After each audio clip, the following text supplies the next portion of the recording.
حبايب قلبي ابطال المجد، عاملين ايه؟ يا رب دايما تكونوا في افضل صحه وافضل حال. باذن الله النهارده حصه المراجعه، باذن الله الموضوع بالنسبه لك هيكون سهل وبسيط وزي الفل. يلا بينا حبيب قلبي عشان ما اطولش عليك، صلي على النبي ويلا بينا. ويعز عليا اقول لك الكلام ده مش اول واخر مره اللي احنا باذن الله نتقابل. اشوفك باذن الله السنه الجايه وانت داخل سنه ثانيه اعدادي. عندنا المراجعه النهائيه، عندنا من ضمن الاسئله المهمه عندك صح او غلط مع التصويب. اول سؤال بيقول لك تعد دوله السودان هي اولى الدول الافريقيه جذبا للمهاجرين. حبيب قلبي انت عارف ان اولى الدول الافريقيه جذبا للمهاجرين هي دوله جنوب افريقيا، يبقى الاجابه بتاعتي خطا. هنا بطل السؤال الثاني، تتشابه الكثافه السكانيه في قاره افريقيا من دوله الى اخرى ومن منطقه الى اخرى. حبيب قلبي بقول لك تتشابه، هل الكثافه السكانيه متشابهه بالقاره الافريقيه؟ طبعا يا مستر هتقول لي الاجابه خطا، لان الكثافه السكانيه حبيب قلبي انت عارف ان في كثافه سكانيه مرتفعه جدا، وفي كثافه سكانيه متوسطه، وفي كثافه سكانيه منخفضه، وفي كثافه سكانيه نادره جدا. طب ثالث سؤال، رفع سن الزواج ووضع قوانين تحرم الزواج المبكر، هل ده احد اساليب حل المشكله السكانيه؟ طبعا يا مستر الاجابه صح، لان انا بقول لك رفع سن الزواج يعني ما خليش الناس تتجوز بدري. طب تاني نقطه، ووضع قوانين تحرم الزواج المبكر، برضه ما خليش الناس تتجوز بدري.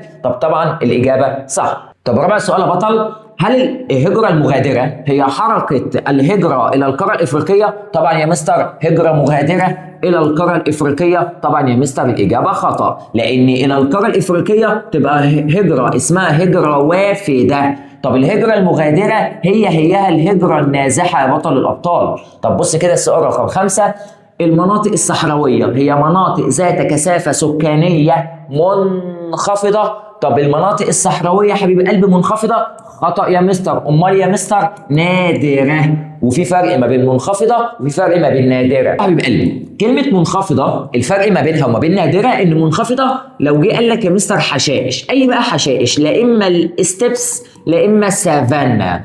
يبقى لو شفت حبيب قلبي حشائش ستيبس وحشائش سافانا يبقى دي مناطق منخفضه الكثافه السكانيه. طب لو شفت كلمه مناطق صحراويه تبقى يا مستر نادره. طب السؤال رقم 6، كلما انخفض معدل الزياده السكانيه هل انخفض مستوى الامن الغذائي والمائي؟ يبقى لو انخفض الزياده السكانيه هل انخفض الامن الغذائي والمائي؟ لا يا مستر خطا. ليه؟ كلما ارتفع الكثافه السكانيه او الزياده الطبيعيه انخفض الامن الغذائي، نصيبك من الفرد هيقل سواء من الاكل او من الشرب. برافو عليك. طب السؤال رقم 7، ترتفع نسبه الاناث عن الذكور في القاره الافريقيه؟ طبعا يا مستر صح. طب ليه يا مستر في القاره الافريقيه الاناث اكتر من الذكور؟ بسبب الهجره الى دول الخليج العربي او الدول الاوروبيه اللي بنسميها الهجره الغير الشرعيه. طب السؤال رقم 8، فئة صغار السن تشمل من هم دون سن ال15 يعني قبل 15 سنة هم صغار السن؟ طبعا الإجابة صح. السؤال رقم 9 بقول لك تمثل فئة كبار السن قاعدة الهرم السكاني. حبيب قلبي أنت عارف وإحنا واخدين وحافظين إن قمة الهرم هم الكبار، طب قاعدة الهرم هم الصغار، طب منتصف الهرم هم الشباب. يبقى انت عارف ان الصغيرين هم اللي في القاعدة والكبار هم اللي في القمة. طب هنا بقول لك ان كبار السن هل موجودين في القاعدة؟ طبعا يا مستر الإجابة خطأ. 10 تبلغ نسبة صغار السن نحو 40% من إجمالي عدد السكان في القارة الإفريقية سنة 2024. طبعا يا مستر صح، لأن صغار السن 40%. طب الشباب أكتر من 50%. طب الكبار 3%، يبقى الصغيرين 40 الشباب 50 الكبار 3. طب هنا بقول لك ان صغار السن يمثلون 40%. طبعا يا مستر الاجابه صح.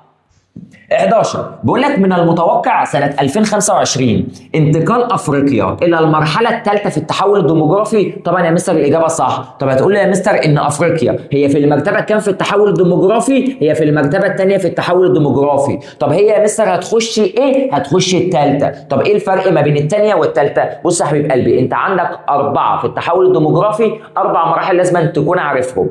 أول مرحلة الناس بتتولد كتير والناس بتموت كتير. طب المرحلة المرحله الثانيه بقى في علاج بس لسه الناس بتتولد كتير، يبقى انخفاض الوفيات وارتفاع المواليد دي في الثانيه. طب الثالثه انخفاض قل عدد المواليد قل عدد الوفيات. طب الرابعه انخفاض قل المواليد وقل الوفيات. يبقى انت عارف ان قاره افريقيا في المرتبه الثانيه في التحول الديموغرافي، ان هي عندها الناس بتتولد كتير بس قلت عدد الوفيات. طب انا هنا بقول لك ان قاره افريقيا هي في المرحله الثانيه وباذن الله هتدخل المرحله الثالثه. بص يا حبيب قلبي، تقل نسبه فئه كبار السن في افريقيا عن النسبه العالميه، طبعا يا مستر الاجابه صح.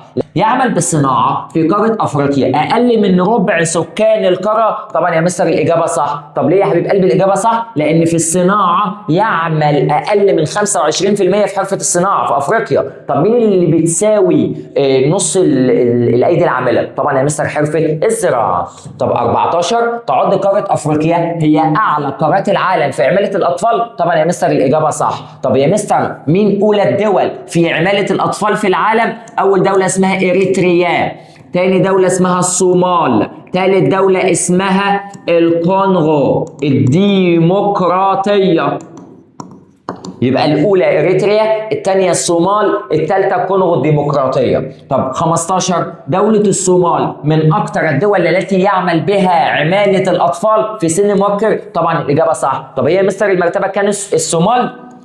طب هي مستر المرتبة كام؟ الصومال المرتبة الثانية في افريقيا من حيث عماله الاطفال، والاولى اريتريا، الثالثه الكونغو. طب 16 هل الحرف التراثيه تتميز بطابع مميز ويعبر عن الهويه في القاره الافريقيه؟ طبعا يا مستر الاجابه صح. طب ايه يا مستر الهويه الثقافيه وايه الحرف التراثيه؟ حبيب قلبي الحرف التراثيه اللي هي الفخار، الخزف، النسيج اليدوي، السجاد اليدوي، الطبول، الفنون، الموسيقى، كل الحاجات دي اسمها الهويه الثقافيه الافريقيه. طب 17 أقيم مهرجان الطبول والفنون التراثيه لتعزيز التعاون الثقافي بين الدول الافريقيه، طبعا الاجابه صح لان مصر عملت مهرجانين او افريقيا عملت مهرجانين. 18 جاء محمد علي مع الجيش العثماني القادم الى مصر لتحرير مصر من الاحتلال الانجليزي، طبعا يا مستر الاجابه خطا. طب هنشيل الانجليزي نحط الاحتلال الفرنسي. طب 19 ظل محمد علي يتقرب للمصريين حتى تولى حكم مصر، قام محمد علي بالاجتماع للمشايخ والعلماء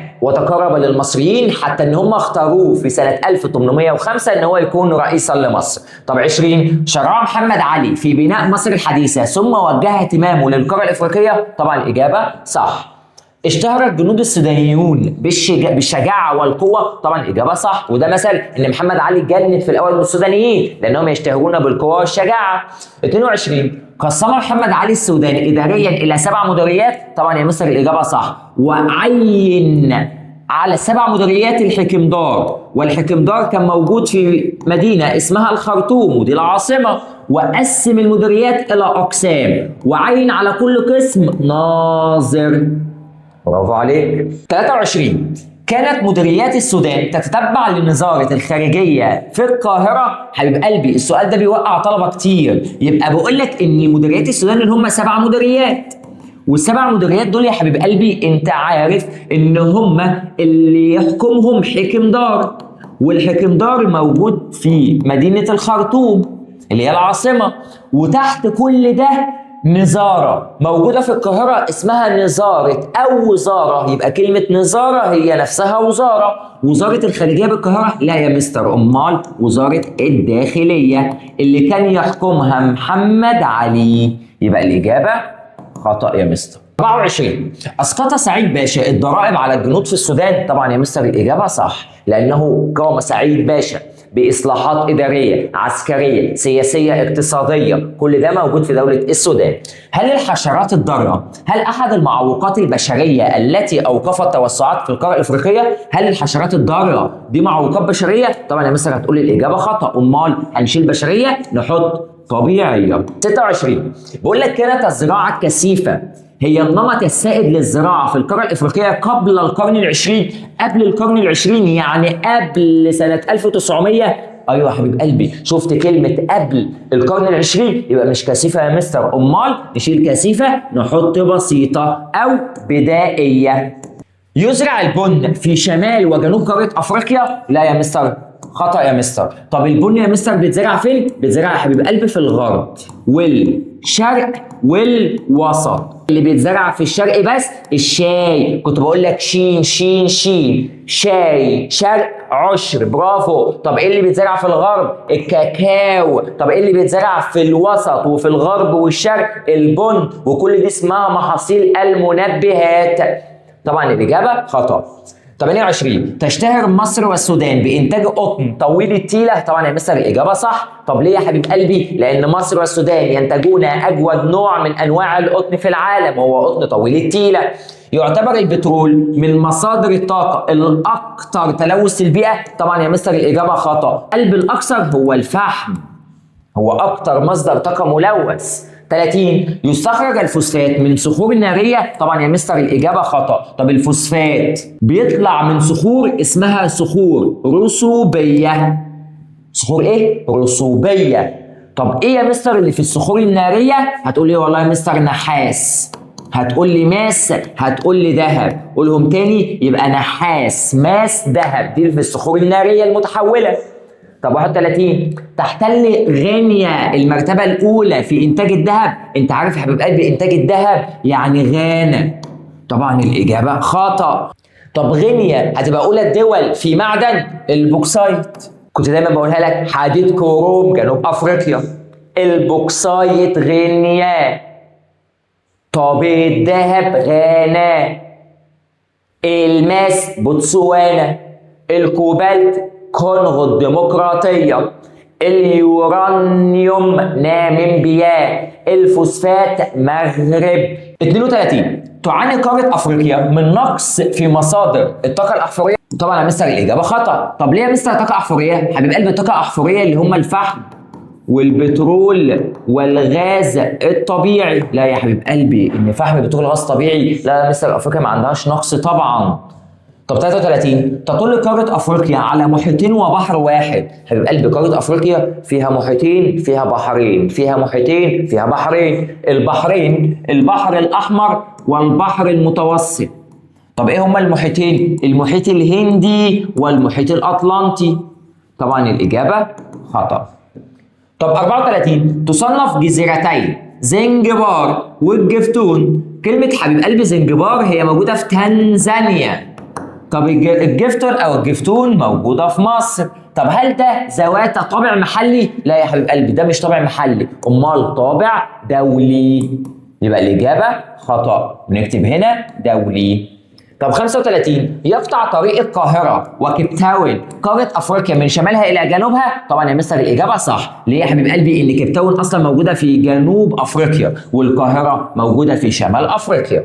طب 36 حصلت مصر على المركز العاشر عالميا في مؤشر سعادة الغرباء. حبيب قلبي انت واخدها ان مصر خدت المركز الثامن في سعادة الغرباء، يبقى مش العاشر، يبقى الإجابة خطأ.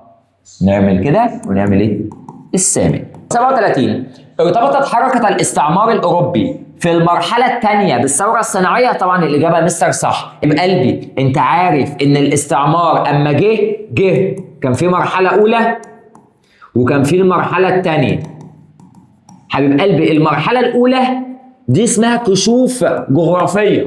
طب المرحلة الثانية ثورة صناعية، واعرف إن هي اكتشفت في دولة اسمها بريطانيا. يبقى طاقة البخار اكتشفت في دولة بريطانيا اللي عملها جيمس وات، ودي في تانية إعدادي بإذن الله هتاخدها. 38 تزعم محمد فريد الوفد المصري في مؤتمر الصلح بباريس. هل محمد فريد هو اللي تزعم الوفد المصري في باريس؟ طبعا يا مستر الإجابة خطأ. أمال مين يا مستر؟ هتقول لي سعد باشا زغلول.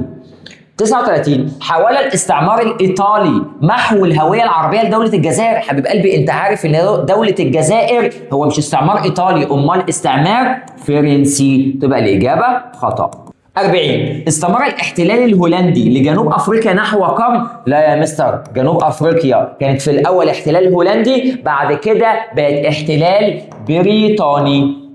41 حصل نيلسون مانديلا على جائزة نوبل للسلام 1993. طبعا يا مستر الإجابة صح. طب اشمعنى نيلسون مانديلا؟ لأنه عمل سياسة اسمها سياسة اللا عنف، وتاني حاجة قام بالمقاومة ضد التمييز العنصري لدولة جنوب أفريقيا، وبعد كده تم اعتقاله 27 سنة بعد كده ما رجع بقى هو اول رئيس جمهوريه لدوله جنوب افريقيا بعد الاستقلال طبعا، وخد جائزه نوبل للسلام.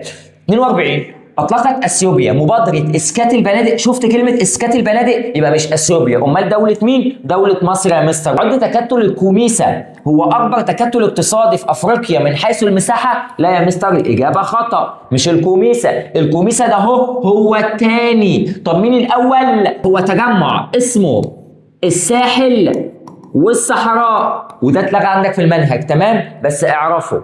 44 يعد البرلمان الافريقي احدى الهيئات القضائيه للاتحاد الافريقي. طبعا يا مستر الاجابه خطا. طب ليه يا حبيب قلبي؟ بقول لك برلمان افريقي وده اصلا سلطه تنفيذيه سياسيه ملهاش دعوه بالقضائيه، يبقى الاجابه خطا. 45 تستهدف منظمه الاتحاد الافريقي تنمية أفريقيا في مجال العلم والتكنولوجيا. طبعا يا مستر الإجابة صح. يلا حبيب قلبي السؤال الثاني.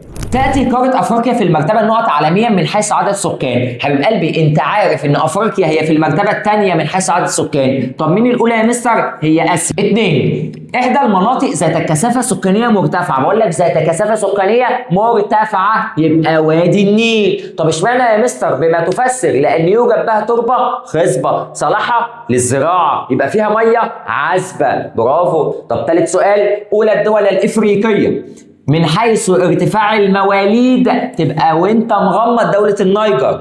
طب الثانية تبقى الصومال، تمام؟ يبقى الصومال ده هي نمبر 2. 4 مناطق الرعي والزراعة. شفت كلمة رعي، شفت كلمة زراعة، شفت كلمة سافانا. قلت لك شفت كلمة سافانا استبس رعي زراعة، يبقى أماكن كثافة سكانية منخفضة. طب إمتى نقول نادرة يا حبيب قلبي؟ لو قال لي صحراء، لو قال لي صحراء. طب إمتى أقول متوسطة؟ لو قال لي هضاب أو تعدين. طب إمتى أقول مرتفعة؟ أما يكون في تربة خصبة ومية عذبة صالحة للزراعة. طب 5 تعد النقط الأولى إفريقيا من حيث عدد السكان.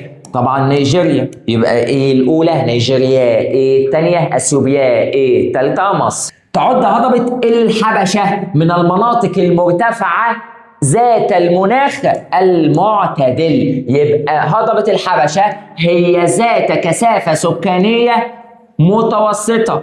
طب ليه يا حبيب قلبي الناس بتعيش فيها؟ بسبب ان فيها مناخ معتدل. طب 7 تزيد فئة سن العمل. سن العمل اللي هم فئة الشباب. طب فئة الشباب انا كنت قلت لك فوق هم نسبتهم كام؟ اكتر من 50%، يبقى النصف. طب يعمل بالزراعة. بالزراعة قلت لك فوق نص السكان يعملون بالزراعة، اقل من الربع يعملون في الصناعة. يستغل الاطفال في افريقيا. الاطفال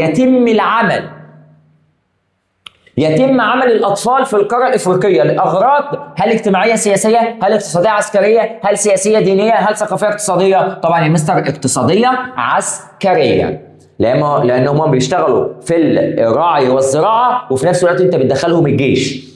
طب النسبة هي التي تمثل عمل الأطفال في أفريقيا، هي كان نسبتهم ما بين كل 5 أطفال في طفل بيشتغل، يبقى 1:5، يبقى ما بين 5 أطفال في أفريقيا في طفل منهم بيشتغل. 11 لغة الهوسا ولغة المندي توجدان في نقط في القارة الإفريقية. بالراحة يا حبيب قلبي ومش عايزك تتلخبط فيهم. يبقى اللغة عربية في الشمال، طب في الشرق لغة اسمها اللغة السواحلية، طب في جنوب لغة إنجليزية، طب في الغرب هوسا مندي. طب ناقص يا مستر نقطة الفرنسي، ناقص يا حبيب قلبي نقطة اللغة الفرنسية موجودة في دولتين، دولة اسمها رواندا ودولة اسمها الكاميرون.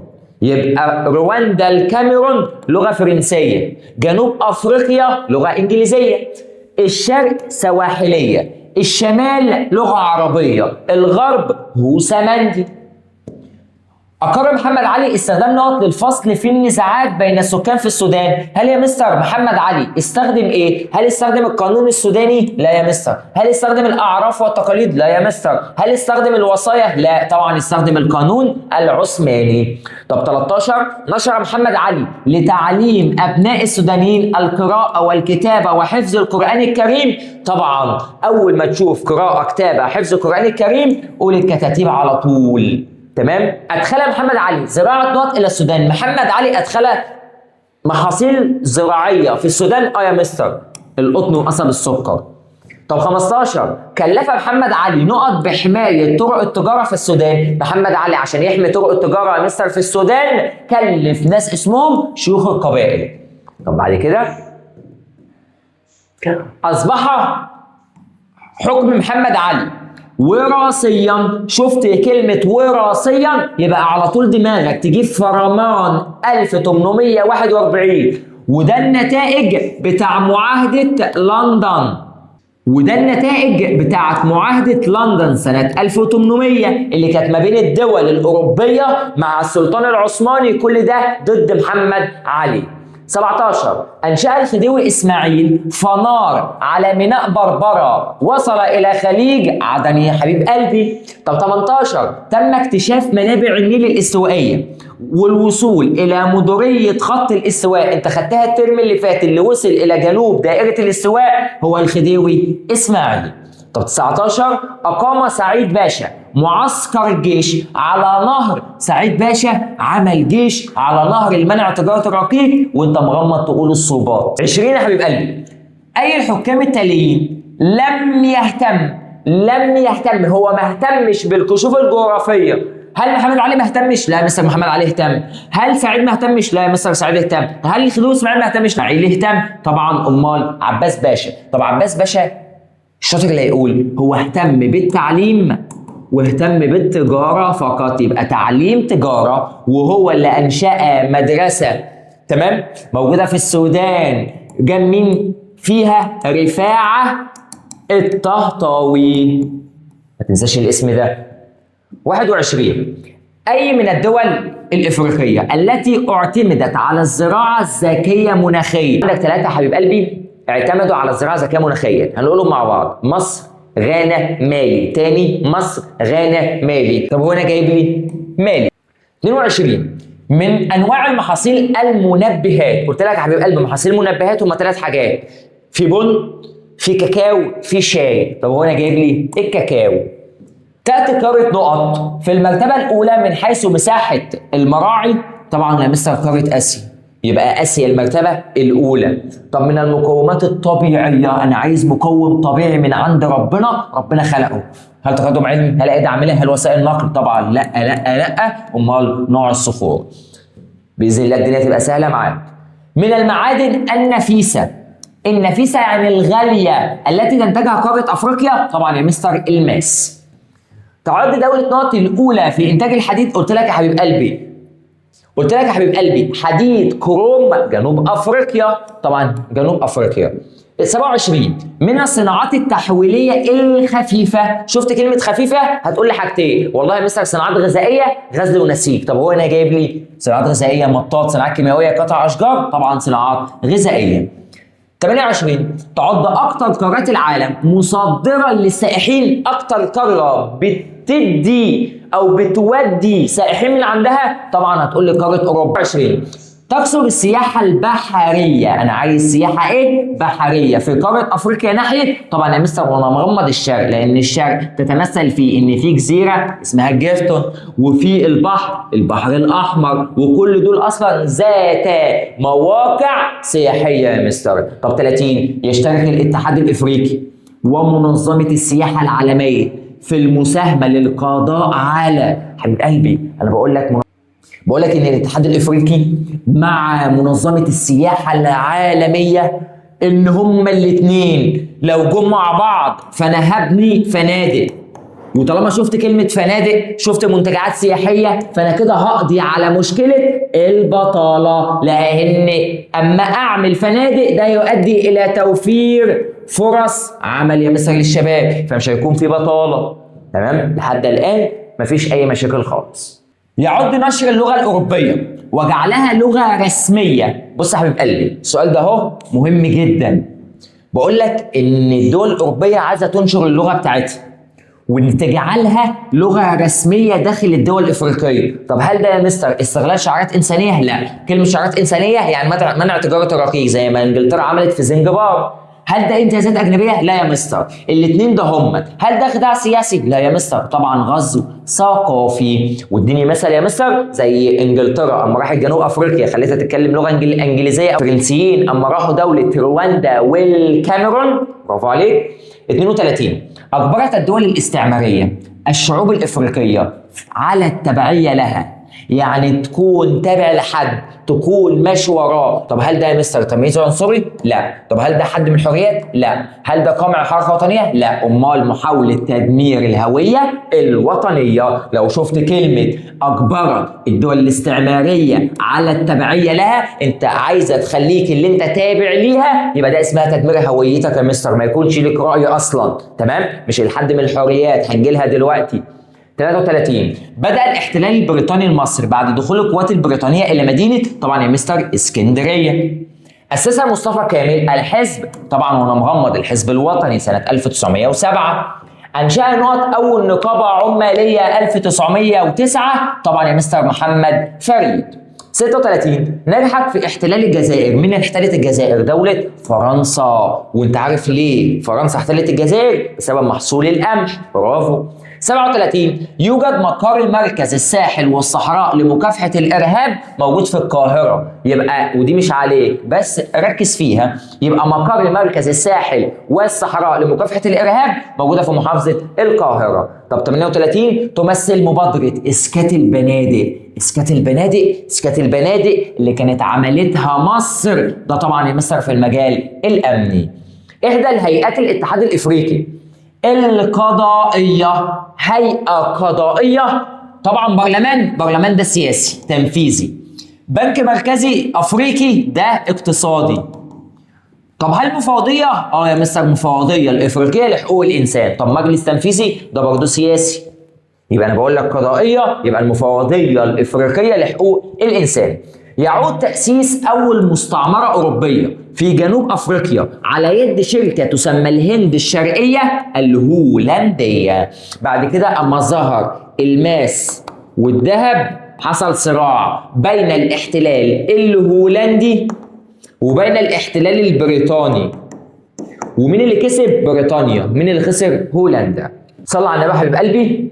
السؤال الثالث صوب ما تحته خط. تعد دولة اثيوبيا هي الخامسة افريقيا من حيث عدد السكان. طبعا يا مستر اثيوبيا خلاص احنا فهمنا بقى، يبقى نيجيريا الاولى، اثيوبيا الثانية، الثالثة مصر، يبقى اثيوبيا المرتبة الثانية. طب تاني نقطة، تعد مناطق السافانا والاستبس ذات كثافة سكانية خلاص يا مستر منخفضة. تحتل دولة نقط المرتبة الثالثة من حيث عدد السكان. طبعا يا مستر الإجابة مصر.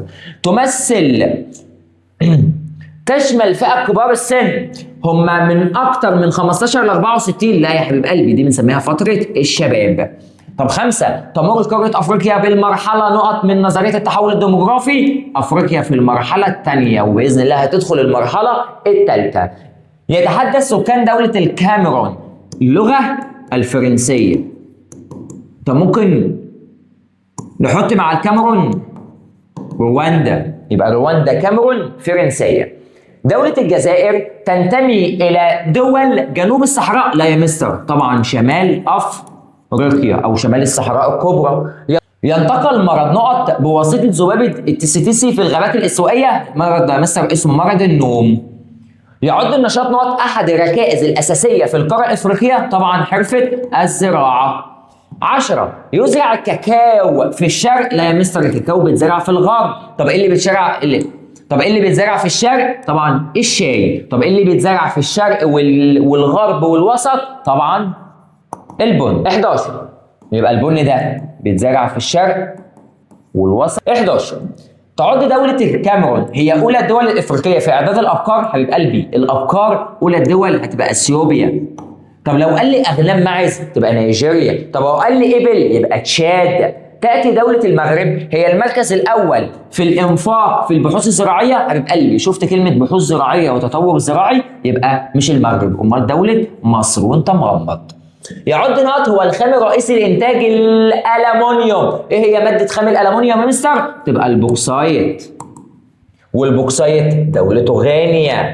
الولايات المتحدة الأمريكية هي تاني دول العالم في إنتاج الفوسفات. حبيب قلبي الأولى إفريقيا تبقى دولة المغرب، يبقى المغرب الأولى إفريقيا والتانية عالميا في العالم، يبقى طبعا دولة المغرب. 15 تحتل جمهورية مصر العربية المرتبة الأولى في إنتاج الكوبالت. حبيب قلبي أنا قلت لك كوبالت تبقى كونغو، كوبالت تبقى كونغو. 16 تعد نقط احد اشهر المناطق الاثريه للحضاره المصريه القديمه. طبعا يا مستر هتقول لي اهرامات الجيزه.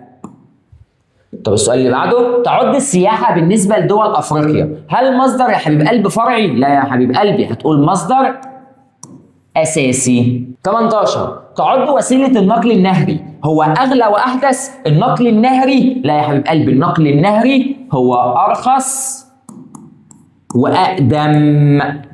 ماشي. طب 19 تعد دولة مصر هي صاحبة أكبر شبكة خط سكة حديد؟ لا يا حبيب قلبي، أولى الدول جنوب أفريقيا. طب والتانية مصر. طب 20 يتسم النقل الجوي الإفريقي بانخفاض تكلفته. النقل الجوي يعني الطائرات لا يا حبيب قلبي، ارتفاع تكلفته. 21 خضعت مصر والسودان للاحتلال؟ طبعا البريطاني. 22 عقد مؤتمر الصلح 1919 في مدينة باريس، وده اللي راحوا سعد زغلول لحل القضية المصرية. تولى نقط رئاسة الحزب الوطني. شفت كلمة حزب وطني من غير ما تفكر مصطفى كامل. طب هنا بقول لك بعد مصطفى كامل يبقى محمد فريد. 24 انتخب كوامي نكروما كأول رئيس من السكان الأصليين لدولة جنوب أفريقيا؟ لا، نيلسون مانديلا. يبقى نيلسون مانديلا ده الجنوب الأفريقي اللي تم انتخابه كأول رئيس لجمهورية جنوب أفريقيا. طب مين كوامي نكروما ده يا حبيب قلبي؟ كان زعيم غاني. ماشي. وكان عندنا 2 زعماء، سعد زغلول المصري، كوامي نكروما الغاني. هما الاثنين قاموا بالمقاومة ضد الاحتلال والاستعمار، عملوا حركات قومية. 25 تولت مصر رئاسة الكوميسا كم مرة؟ هتقول لي يا حبيب قلبي مرتين، مرة 2001 ومرة 2021. 26 اختيرت مدينة نقط مقر الاتحاد الافريقي. ايه هو مقر الاتحاد الافريقي؟ مدينة اسمها اديس ابابا. طب اديس ابابا دي موجودة فين؟ في اثيوبيا. 27 تولت دولة نقط الاتحاد الافريقي سنة 2019. مين اللي كانت رئيسة الاتحاد الافريقي سنة 2019؟ طبعا دولة مصر في عهد الرئيس عبد الفتاح السيسي.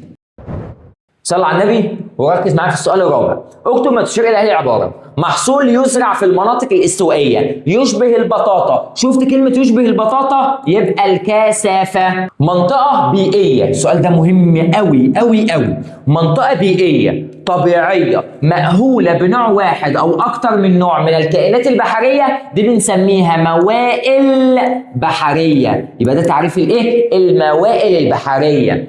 هي الطاقة الناتجة عن حرق مواد ذات أصل حيواني أو نباتي تستخرج من باطن الأرض، دي بنسميها الطاقة الأحفورية، وهي طاقة ملوثة، طاقة غير متجددة. طب الطاقة المستمدة من مصادر دائمة تتجدد باستمرار ولا تنفذ، يعني ما بتخلصش، دي بنسميها طاقة المتجددة. دولة إفريقية تعمل على تحويل مساحات واسعة من أراضيها. شفت كلمة دولة إفريقية تعمل على تحويل مساحات جزء من أراضيها لمنتزهات وطنية؟ من غير ما تفكر كينيا. جزيرة مصرية ذات شهرة سياحية عالمية في قارة أفريقيا. بقول لك ما دي جزيرة مصرية. شفت كلمة جزيرة مصرية؟ تبقى الجيفتون، ودي كانت موجودة في الغردقة في محافظة البحر الأحمر. 7 منظمة عالمية اعتمدت اتفاقية حماية التراث الثقافي الطبيعي والعالمي، طبعا منظمة اليونسكو. 8 مدينة أثيوبية، دي برضو مش عليك بس ركز فيها. مدينة أثيوبية تعد مركزا دينيا مسيحيا بارزا، مدينة اسمها لالابيلا الصخرية. يبقى هي اسمها ايه؟ لالابيلا الصخرية، مدينة لالابيلا. واحدة من كبرى الغابات المطيرة وتشتهر بتنوعها البيولوجي، يعني فيها كائنات حية سواء نباتات أو حيوانات موجودة في الكاميرون، يبقى غابة دجا. أسرع وسائل النقل، أسرع وسيلة نقل هو النقل الجوي. طريق سيقطع القارة الإفريقية من شمالها إلى جنوبها، طريق القاهرة وكيب تاون. سيطرة دولة على أخرى سياسيا اقتصاديا ثقافيا لنهب خيراتها، ده بنسميه الاحتلال أو الاستعمار. الاتنين واحد. مجموعة اقتصادية إفريقية تضم دول شرق وجنوب أفريقيا. شفت كلمة دول شرق وجنوب أفريقيا تبقى الكوميسة. تحولات علمية واقتصادية واجتماعية كبرى نتيجة اكتشاف الآلة البخارية، دي بنسميها الثورة الصناعية. 15. أكبر تجمع اقتصادي في قارة أفريقيا من حيث الدول والمساحة هو تجمع اسمه الساحل والصحراء. ركز برضو في دي. المقاومة السلمية من أجل التغيير دون استخدام القوة المادية أو الإكراه، دي بنسميها سياسة اللا عنف، ودي اللي عملها نيلسون مانديلا.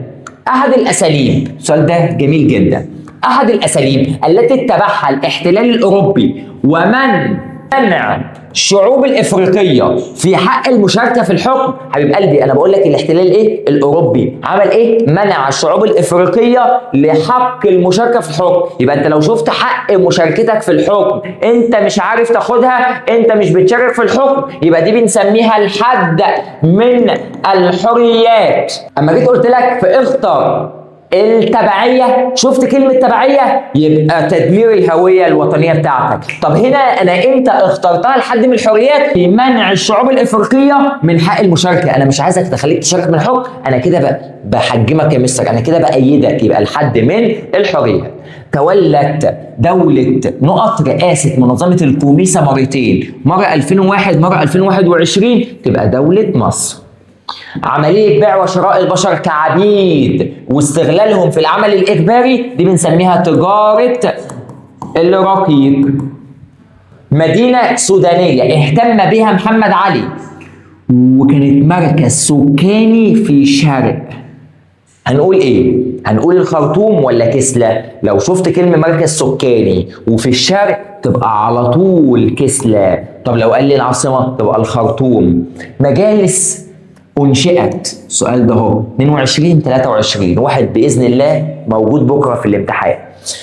لو قال لي مجالس أنشئت في السودان للفصل في الخصومات المدنية والتجارية، دي بنسميها المجالس الأقاليم. مجالس الإيه؟ الأقاليم. يبقى إمتى أختار مجالس الأقاليم؟ لو قال لي والله للفصل في الخصومات المدنية والتجارية. يبقى لو جالي يقول لي بما تفسر بكرة تم إنشاء مجالس الأقاليم. طب مين اللي أنشأها؟ سعيد باشا أو محمد سعيد. ما تفسر أقام محمد سعيد المجالس الأقاليم. ليه عمل مجالس أقاليم؟ للفصل في القضايا أو الخصومات المدنية والتجارية. طب شوف السؤال اللي تحته، تجمع من شخصيات ذات نفوذ بهدف فض المنازعات بين الأفراد، دي بنسميها مجالس عرفية.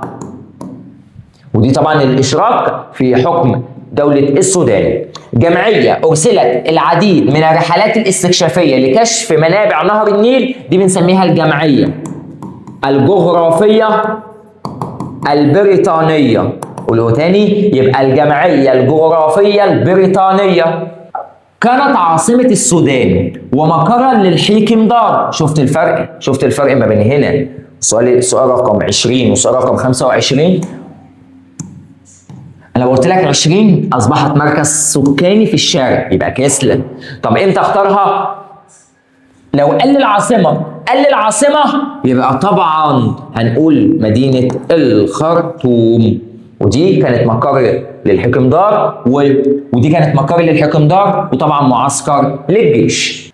طب يلا يا بطل الابطال، صلى على حبيبك سيدنا محمد عليه افضل الصلاه والسلام. عندنا ما المقصود؟ اول ما المقصود عندنا من الحاجات المهمه، عندنا حاجه اسمها الهجره الوافده.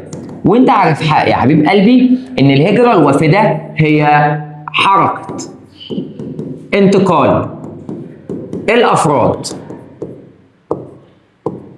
الى القارة الإفريقية. قولها تاني، يبقى هي الهجرة الوافدة هي حركة انتقال الأفراد إلى القارة الإفريقية. طب عندنا من التعريفات برضو المهمة عندنا الهجرة المغادرة. كلمة مغادرة هيها النازحة. يعني ايه هجرة مغادرة أو هجرة نازحة؟ هنقول برضو هي حركة انتقال الأفراد من أفريقيا إلى أوروبا، إلى قارة أمريكا الشمالية، إلى قارة أمريكا الجنوبية، إلى قارة أستراليا، إلى قارة آسيا. يبقى من قارة لقارة يبقى هجرة مغادرة أو هجرة نازحة. الهجرة الغير الشرعية هي حركة انتقال الأفراد، هي حركة انتقال الأفراد بين الدول بطرق غير قانونية طبعا، والهروب من السلطات. طب الرابع سؤال، يعني ايه هرم سكاني؟ بص يا حبيب قلبي، الهرم السكاني هو رسم بياني يوضح توزيع السكان وتصنيف السكان حسب النوع والعمر. برافو. طبعا عندنا تركيب اسمه التركيب الاقتصادي. يعني ايه تركيب اقتصادي؟ التركيب الاقتصادي هو تصنيف السكان حسب النشاط الاقتصادي الذين يعملون به. تمام؟ طبعا عندنا تجارة الرقيق. يعني ايه تجارة الرقيق؟ تجارة الرقيق هي بيع وشراء كعبيد واستغلاله في العمل الإجباري، تمام، وحرمانهم من حقوقهم. طبعا عندنا التعريف رقم 7، الزراعة الذكية مناخيا. ضمن التعريفات المهمة عندك يا حبيب قلبي الزراعة الذكية مناخيا، هنقول هي الزراعة التي تستهدف إلى زيادة الإنتاج الزراعي مع الحفاظ على البيئة، وفي نفس الوقت بتؤثر على زيادة الإنتاج. فلما أزود الإنتاج التعريف رقم 8 يا حبيب قلبي، عندنا حاجة اسمها المحصول النقدي.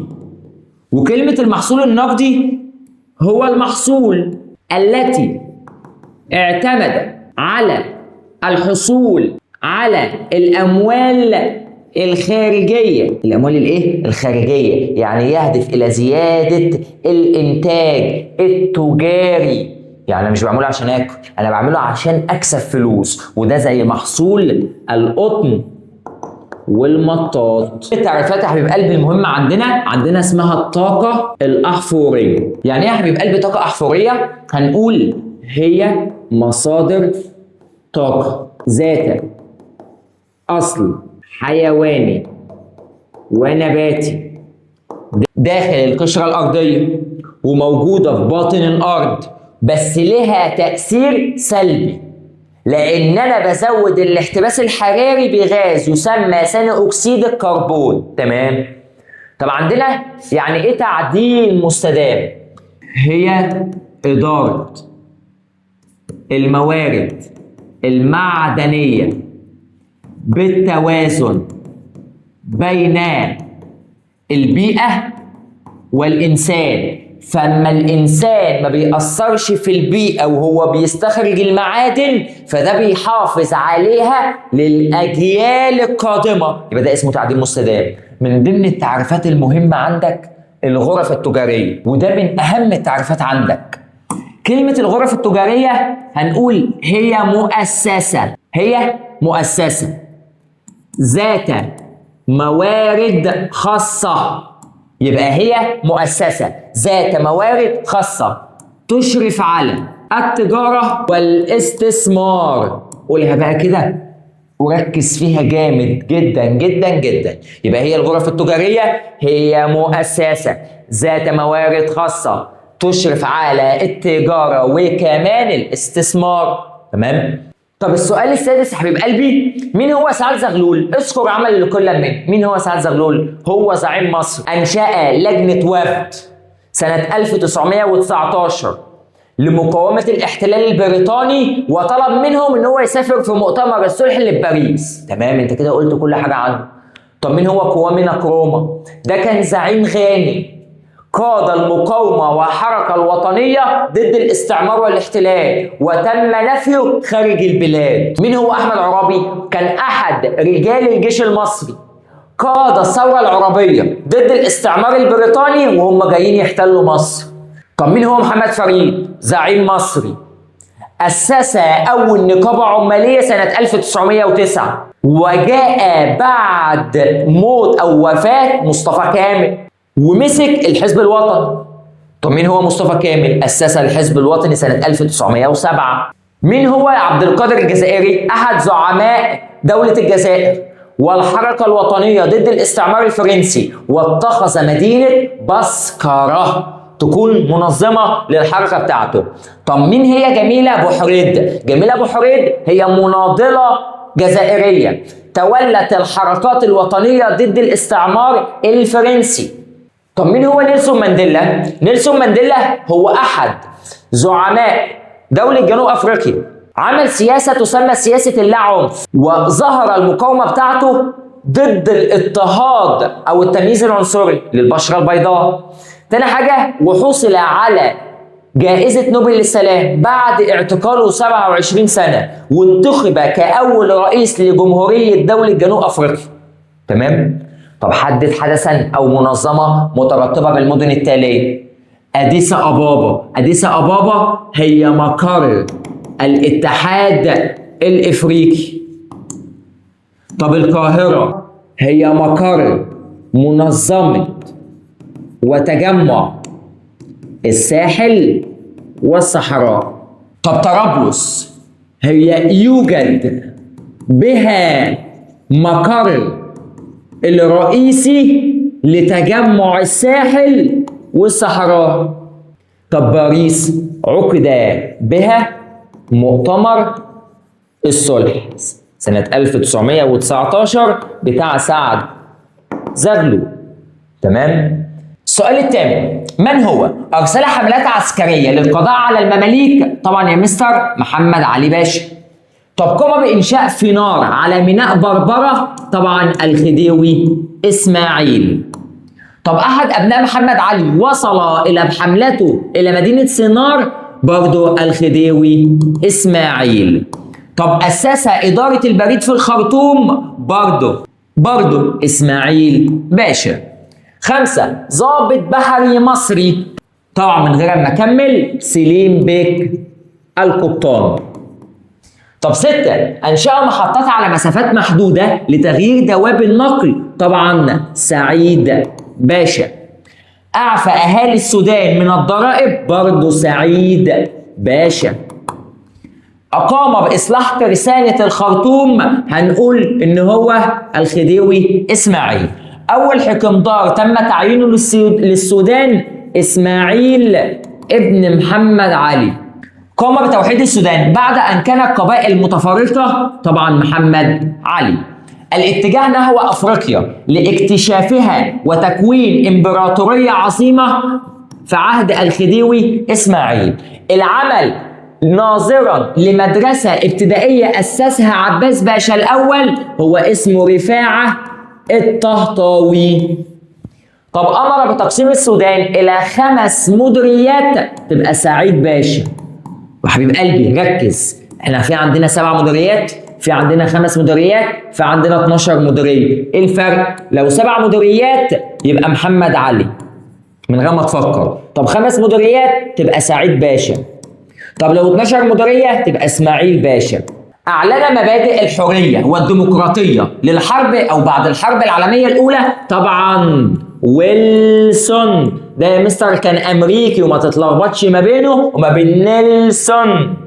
شكل وفدا مصريا للسفر الى مؤتمر الصلح بباريس طبعا الزعيم سعد زغلول. شارك في كثير من المؤتمرات الدولية لشرح القضية المصرية والمطالبة بالانتهاء الاحتلال البريطاني طبعا مصطفى كامل. قام بتشكيل تنظيم الضباط الأحرار طبعا مفيش غيره جمال عبد الناصر. قام بتنظيم المقاومة في الجزائر واتخذ مدينة بسكرة طبعا عبد القادر الجزائري. نجح في انتهاء التمييز العنصري في جنوب افريقيا هو نيلسون مانديلا. السؤال التاسع حبيب قلبي، زيادة معدل المواليد بما تفسر. كلمة بما تفسر يعني ليه؟ زيادة معدل المواليد في قارة افريقيا ضعف المعدل العالمي. والله مثلا بسبب عدة اسباب. اول سبب الزواج المبكر.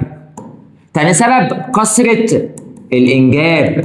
تالت سبب عدم تنظيم الأسرة يا مستر. طب السؤال التاني، سجلت كل دولة نيجيريا وتشاد وليسوتو أعلى معدل وفيات بسبب مستر انتشار الأمراض المستوطنة. يبقى أول سبب انتشار الأمراض المستوطنة زي مرض الملاريا. طب تاني نقطة، موت الأم والأطفال. بما تفسر ارتفاع معدل الهجرة الخارجية إلى القارة الأفريقية. ليه الناس بتعمل هجرة داخلية؟ أول حاجة بسبب توفير فرص عمل. يبقى بسبب توفير فرص عمل، تحسين مستوى المعيشة. طب ثالث حاجة توفير فرص تعليمية أفضل. طب السؤال الرابع، يعد وادي النيل والدلتا في مصر والنيل الأزرق في السودان ذات مناطق كثافة سكانية مرتفعة. شفت كلمة مناطق مرتفعة بسبب توفير التربة الخصبة التي صالحة لحرفة الزراعة وتربية الحيوانات. طب تعد السواحل الشمالية الغربية والجنوبية الشرقية للقارة الإفريقية طبعا بسبب المناخ المعتدل والتربة الخصبة. طب 6، تعد المناطق الصحراوية من مناطق كثافة سكانية نادرة للصحراء من مناطق سكانية نادرة. طبعا يا مستر هتقول لي والله بسبب صعوبة المناخ، التربة فقيرة، ندرة المياه العذبة. برافو.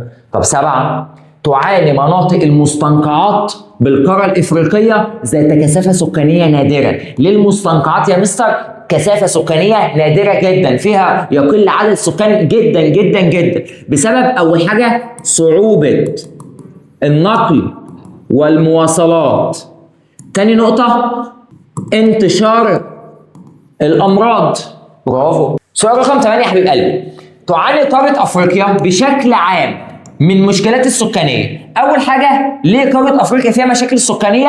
والله يا حبيب قلبي هتقول لي بسبب كثرة عدد المواليد وصغار السن وكثرة السكان بشكل لا يتناسب مع خطط التنمية. يبقى نقول ازاي؟ كثرة عدد المواليد وفئة صغار السن مع كثرة عدد السكان بشكل لا يتناسب مع خطة التنمية. كنت دايما بقولها لك كلما زاد عدد السكان قلت الموارد. هي دي بالظبط.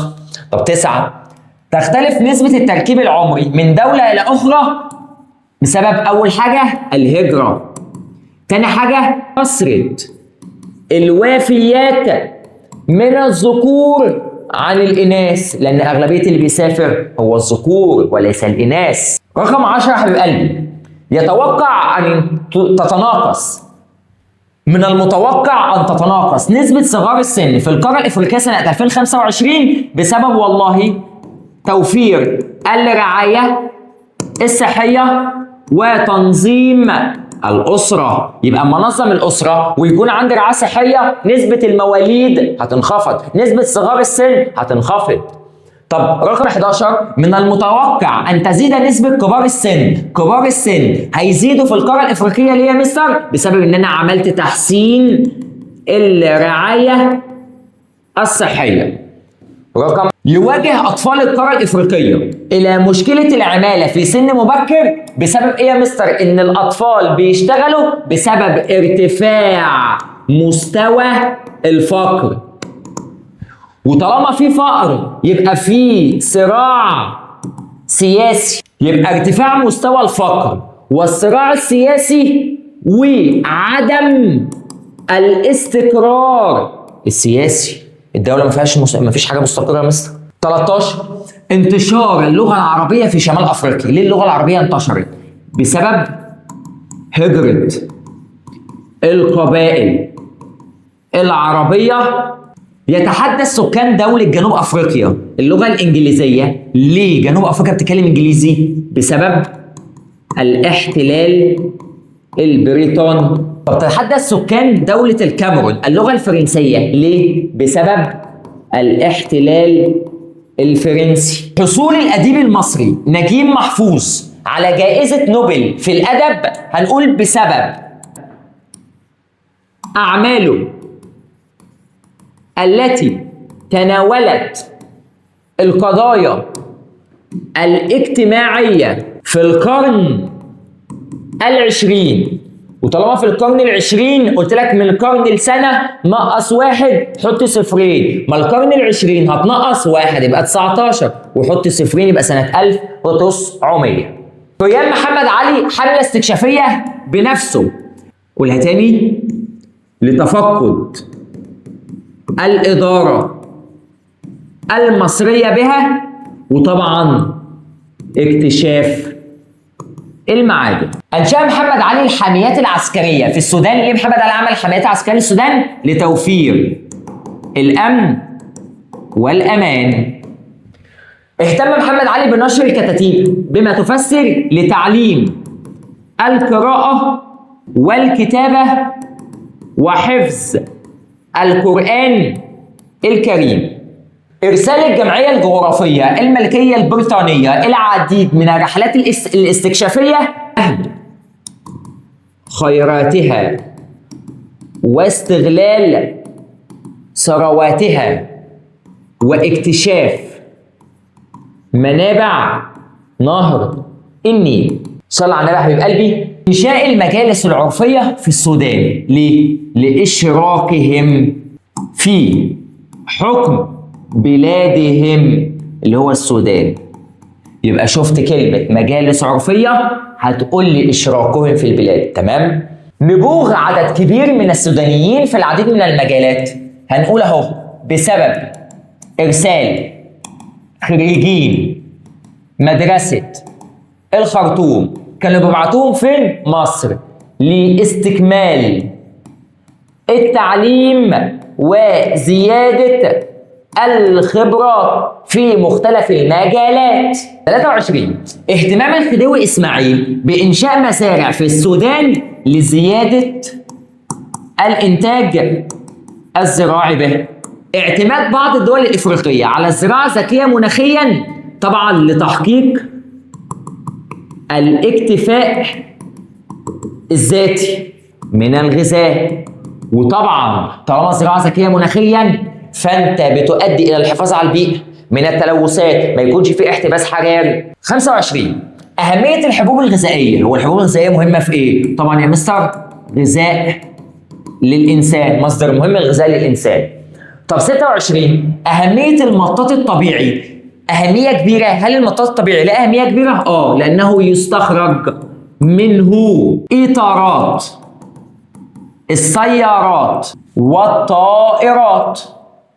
برافو، يبقى المطاط بنستخدم منه إطارات السيارات. شهرة القطن المصري السوداني، لأن مصر والسودان ينتجوا أجود أنواع القطن، اسمه طويل التيلة. الطاقة الأحفورية تسبب تلوث البيئة؟ لأنها ينتج عنها غاز ثاني اكسيد الكربون، وده طبعا يا مستر غاز ملوث جدا يؤدي الى زياده الاحتباس الحراري. 29 انخفض حركه السياحه بقاره افريقيا. ليه حركه السياحه بالقاره الافريقيه منخفضه؟ اول حاجه كثره الامراض، عدم الاستقرار، ضعف البنيه التحتيه. سؤال 30 حصول تلت الفنادق الموجودة في مصر على النجمة الخضراء، هنقول لأنها اعتمدت على الطاقة المتجددة الغير ملوثة للبيئة، فأدى إلى الحفاظ على البيئة من التلوثات زي غاز ثاني أكسيد الكربون. سؤال 31 مهم جدا. تتسم التجارة البينية في قارة أفريقيا بالضعف. ليه التجارة البينية اللي موجودة في القارة الأفريقية ضعيفة يا مستر؟ كلمة تجارة بينية هي التجارة بين الدول الأفريقية. ليه ضعيفة؟ أول حاجة ضعف التكنولوجيا. تاني حاجة ضعف البنية التحتية. تالت حاجة ضعف شبكات النقل والمواصلات. رابع حاجة تشابه الإنتاج. خامس نقطة اعتماد القارة الإفريقية على السلع الأولية. زيادة قيمة واردات قارة أفريقيا. ليه الواردات اللي احنا بنوديها زادت؟ هنقول بسبب زيادة الطلب على مصادر الطاقة بس لا يا مستر، وعلى المواد الغذائية بس لا يا مستر، وعلى المعدات والآلات والتكنولوجيا. برافو. 33 من أهم الأسئلة عندك رغم كثرة الأنهار في القارة الإفريقية فإن الملاحة بها تواجه عدة عقوبات. كلمة عقوبات يعني مشكلات. إيه يا مستر المشكلات اللي ممكن تواجه الأنهار؟ أول حاجة تعرض بعض الأنهار للجفاف، ده أول نقطة. تاني نقطة سرعة جريان المياه. تالت نقطة انتشار المستنقعات. رابع نقطة وجود الشلالات والجنادل. يلا حبيب قلب الخرايط. أولى الدول الإفريقية من حيث عدد السكان، طبعا يا مستر من غير ما أشوف دولة نيجيريا، لأن أنا معلمك يا حبيب قلبي الخرايط لو قال لك أولى الدول أعلى دولة إفريقية كل الكلام ده إحنا عارفين إن إحنا نقوله أكمل، أكنك ما تبصش على الخريطة، لأنك ممكن الخريطة ممكن تكون أنت عارف الإجابة أصلا بس جاي لك الرقم على الخريطة فأنت مش عارف الرقم ده إيه، فأنت تتلخبط، فأنت اعتبر الخريطة أكمل. يبقى أولى الدول الإفريقية يبقى مستر نيجيريا. أعلى دول إفريقية من حيث المواليد فأنت فاهم وعارف دولة النيجر. هضبة متوسطة الكثافة السكانية هضبة البحيرات الاستوائية. دولة إفريقية سجلت أعلى معدل زيادة طبيعية هتبقى دولة اسمها الصومال. طالما زيادة طبيعية يبقى الصومال. وتفهم الصومال إزاي؟ هي عاملة زي القرن، عاملة زي السيفن كده. أولى الدول الإفريقية إنتاجا للسمك من المصايد الطبيعية تبقى طبعا دولة المغرب. طب أولى الدول الإفريقية إنتاجا للبوكسايت يبقى غينيا. طب أولى الدول الإفريقية إنتاجا للذهب طبعا غانا. طب أكتر الدول الإفريقية إنتاجا للطاقة الشمسية دولة مصر. طبعا مضيق موزمبيق. طب عندنا طبعا خليج غينيا. طب دولة بها مقر تكتل الكوميسة اسمها زامبيا. طب أولى الدول الإفريقية في إنتاج الغاز الطبيعي تبقى دولة تسمى دولة الجزائر. من أكبر الدول الإفريقية إنتاجا للبترول أهي نيجيريا. دولة بها تجمع دول الساحل والصحراء دولة اسمها ليبيا، لأنه بيقول لي دولة. طب لو قال لي مقر يبقى طرابلس. طب أولى الدول الإفريقية إنتاجا للفحم فأنت فاكر إن هي جنوب أفريقيا. دولة يقع بها منتزه كليمنجارو 4 كليمنجارو كانت في تنزانيا. 5 مسطح مائي البحر المتوسط. يبقى أولى الدول إنتاجا للماس ماس يبقى بتسوانا. أولى الدول الإبل حافظينها يا مستر تشاد. طب أولى الدول الإفريقية إنتاجا للأبقار، أبقار يا مستر إحنا عارفينها طبعا أثيوبيا. طب مينا تحتل المرتبة ال 11؟ لو شفت كلمة 11 يبقى ميناء بور سعيد. طب لو شفت كلمة ال5 تبقى ميناء طنجة. طب أولى الدول إنتاجا للفوسفات، فوسفات يبقى مغرب. طب أولى الدول إنتاجا للكوبالت، كوبال يبقى كونغو. دولة تعد من أكثر الدول الإفريقية اقتصاديا 12 يبقى دولة أنجولا. وبكده يا بطل خلصت لك المراجعة النهائية على أهم الأسئلة وأهم التريكات. بالله عليك ركز وبإذن الله تطلع مقبول الخاطر بكرة من الامتحان، وأشوفك على خير يا صديقي، والسلام عليكم.